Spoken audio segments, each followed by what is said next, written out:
Hoje o programa tá bem diferente. É aquele programa onde a gente vai sentir um pouquinho de borboletas no estômago, sabe?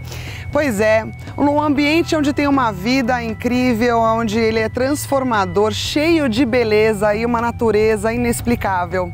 O Animal Channel está no ar e eu vou levar vocês para conhecer um borboletário aqui em São Paulo. Vem comigo!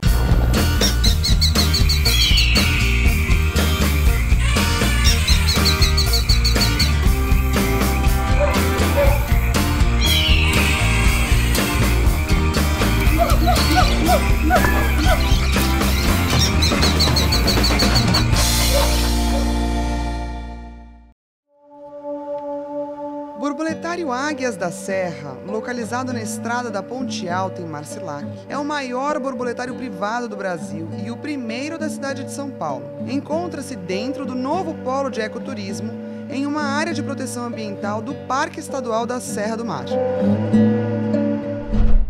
Eu estou com a Deise, arquiteta e paisagista, idealizadora do borboletário.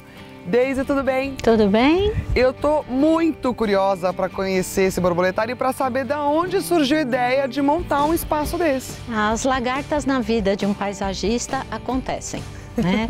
E para tratar de lagarta você tem recurso como veneno, que era uma coisa que a gente não queria. Então, estudando um pouco mais a fundo, a gente conheceu a microbiologia da borboleta e foi se apaixonando e vendo que como informação, como método de transformação ambiental, ele era muito bom para a gente trabalhar com criança. Então, nós montamos esse borboletário para favorecer com que a criançada conhecesse. E essa é uma curiosidade, porque você falou em veneno, paisagismo, isso acontece ainda hoje? Ou é uma coisa que as pessoas estão cada vez se conscientizando mais em trabalhar de uma forma diferente? Trabalhar de maneira diferente é complicado, porque quando você tem um ambiente que já está, vamos dizer, ele já não tem mais os predadores. Então é cada vez mais difícil. Você controlar sem veneno é complicado. Então, vamos dizer, numa área mais estruturada, você tem uma facilidade muito maior, né? E nesse borboletário, quantas espécies você tem e como que você faz para tocar ele no dia a dia? Porque é um espaço fechado, tem toda uma regra, né? Exato. As borboletas são sazonais, então algumas ocorrem só em determinada época do ano e o que a gente faz é ir criando. Então, nós temos um jardim de atração, onde elas, vamos dizer, voam livremente no ambiente e nós temos um laboratório e um telado. No telado eu tenho as borboletas fechadas e as plantas hospedeiras, que é onde elas colocam seus ovos.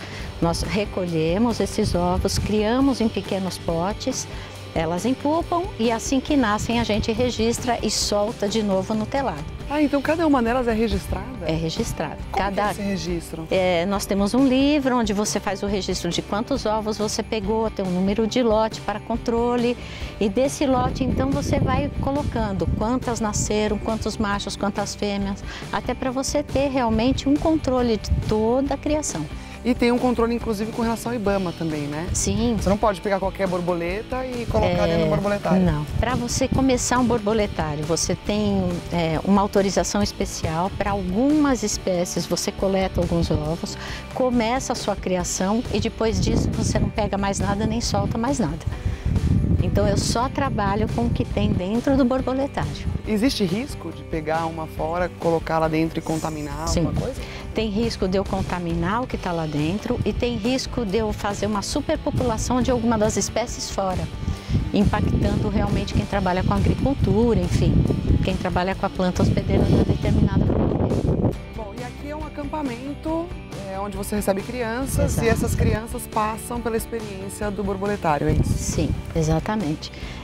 Durante os acampamentos eles vêm, conhecem, fazem um estudo do meio e aos finais de semana a gente abre para as famílias para poder curtir o borboletário e as outras atividades. Ter um contato com a natureza. Uhum. Porque, pessoal, é muito importante vocês conhecerem um pouco mais desse mundo, ver como funciona e ter o cuidado, que como sempre eu falo no Animal Channel, é a minha dica de sempre, a natureza ela é fundamental para nós. Com certeza. Né? Chegou a hora de entrarmos no espaço onde toda a mágica acontece. Vamos conversar com o Miguel e entender mais como funciona esta vida tão delicada, brilhante e sensível.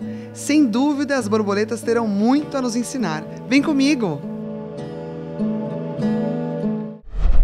Eu estou aqui com o Miguel, ele é empresário ambientalista, proprietário do borboletário Águias da Serra, e nós vamos conhecer como funciona o mundo das borboletas.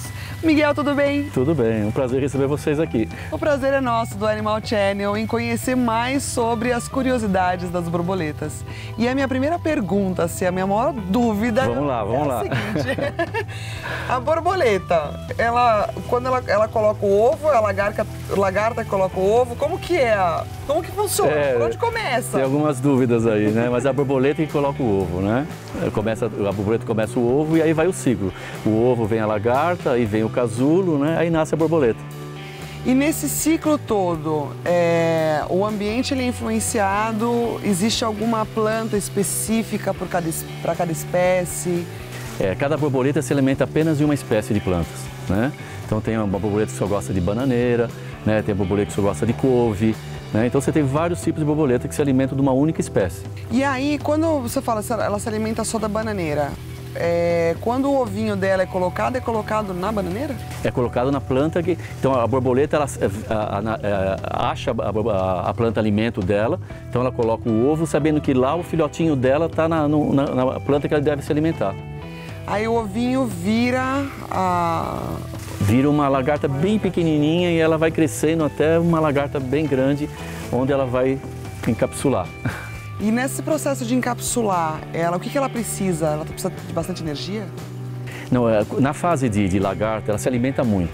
Ela não enxerga, a única função dela é se alimentar, então ela se alimenta muito. Então ela aumenta o tamanho dela muitas vezes, né? Então é a grande coisa que ela tem que ganhar bastante energia. Aí ela ganhou bastante dessa energia, ela vira uma pupa e aí ela fica 3 meses, uma média, empupada, até ela nascer a borboleta. E esse processo todo de ovo até nascer a borboleta, quanto tempo? Depende da borboleta, né? Tem borboleta que esse processo todo vai demorar quase 1 ano, né? E tem borboleta que nesse processo todo vai ficar 1 mês, 2 meses. Eu achei que era menos tempo, eu achei que era mais rápido assim. Depende da borboleta. Tem borboleta que é uma branquinha que nós temos aqui, que ela vai viver 15 dias, 20 dias, né? E tem uma olho de coruja que pode viver 4 meses, 6 meses aqui no espaço. Que interessante, quer dizer, ela leva quase 1 ano para nascer e vive 15 dias. Tem borboletas muito bonitas que a gente fica alimentando a lagarta quase durante 1 ano e ela vai ficar aqui só 1 semana. Então não vale a pena ter dentro do borboletário. Dificilmente você vai conseguir ver ela, né? E a função dela na natureza? São duas funções da borboleta. O primeiro é se alimento, né? Então todos os animais, passarinho, lagarto, se alimentam de borboleta. Então ela está no topo da cadeia alimentar. Então, por ela saber que ela está no topo da cadeia alimentar, ela se camufla, mimetiza, né, para enganar o predador dela. E a segunda função dela, por exemplo, é o indicador de meio ambiente. Então, por exemplo, se você encontra essa borboleta aqui, significa que esse espaço aqui é um espaço protegido, que não tem poluição, entendeu? Não chegou gás carbônico de combustíveis de carros e tal, quer dizer, então aqui é protegido. Então eu falo assim, se esse lugar tem essa borboleta, esse lugar aqui é um lugar limpo. Tanto que muita borboleta que você encontra aqui, você não vai encontrar no centro de São Paulo, ou os jardins, porque lá a poluição é maior. E aí não permite com que ela se reproduza e tal, então ela não tenha... Eu notei que o ambiente é fechado, obviamente, para elas não saírem. E tem umas frestinhas assim na grade. Quando chove muito, como que acontece? Elas se escondem? Como é que elas sobrevivem quando chove muito? É como se ela tivesse... Aqui é um pedaço da natureza, né? Uhum. Então, por exemplo, se ela tivesse na natureza, se tiver de 100 ovinhos que nós pegamos, se tivesse na natureza, só 3% vai virar borboleta. Aqui no borboletário nós fechamos uma mata natural dela, tá? E por ter fechado essa mata, de cada 100 ovinhos, 98% vai nascer borboleta. Vai nascer uma borboleta. Então você vai ter muita borboleta. Então, se chove alguma coisa, ela vai se esconder embaixo das folhas, entendeu? Como ela faz na natureza, porque aqui é a natureza dela mesmo. E a asa dela tem alguma substância, alguma coisa, óleo, não sei, que ajuda a proteger ela? Na chuva ela tem alguma substância que a gota não vai, que nem o algodão, né? Vai absorver, ela não deixa absorver muito, né? Mas ela para. Se estiver chovendo, ela para de asinha para baixo e tal e espera a chuva passar para ela poder sair de novo. Gente, eu tenho tantas curiosidades no mundo das borboletas. Outra coisa, elas se alimentam de plantas com veneno ou... Então, nós temos uma borboleta, tem a borboleta que se alimenta só de ortiga, né? E ortiga no laboratório é difícil trabalhar, então o biólogo tem que colocar luva e tal para poder trabalhar, para dar o alimento para ela. Tem a borboleta que se alimenta de planta venenosa, né? Então, que é a monarca, né? Então ela se alimenta de uma planta que se um animal comer, por exemplo, aquela planta, ele pode morrer. Então ela só se alimenta dessa. Então o que acontece? Aí o passarinho, como sabe que ela se alimenta dessa planta venenosa, não come ela. Porque, não, essa aí não, eu não vou comer ela porque senão eu vou morrer. E a monarca é aquela amarelinha com isso. Ela é muito conhecida que ela faz o trajeto do Canadá até o México. Né? Nossa, como que ela faz esse porque trajeto? ela sai do inverno e vai até o sol do México. Aí quando muda o tempo ela volta para o Canadá de novo. Mas só que o que eles dizem é o seguinte, que vem o pai e volta o neto, né? Com certeza, porque não volta o bisneto, nem neto, não volta o bisneto, porque o tempo de vida dela, né? Agora, no caso dessa monarca, é interessante também que aí a natureza é muito sábia, né? Então, se o passarinho não come ela, ninguém come ela, então ela vai ficar à vontade. Mas ela é predada por uma vespa. Então, o que acontece? Ela está na natureza, a vespa vem, dá põe uma picadinha e coloca o ovinho dentro dela. E ela continua normal, se alimentando e tudo. Na hora de nascer, em vez de nascer uma borboleta, nasce uma vespa. Entendeu? Não acredito, eu não sabia. E é muito predada, é muito predada. Se eu pegar uma borboleta fora, ela vai estar predada. É muito predada. Então, e essa vespa, ela faz o quê depois? Ela faz a vida dela de vespa, né? Ela continua... E ela é alimento de outros animais. O veneno, enfim, não tem... Gente, que coisa incrível! E a vespa e a abelha que são responsáveis pela polinização. Não é a borboleta. A borboleta é 2%, 3% só que poliniza. Gente, eu tô chocada com essa informação, nunca imaginei, nunca imaginei. Com a natureza ela é sábia. É sábia, né? É sábia, então tem uma espécie que nasce uma mosca, então tem várias coisas.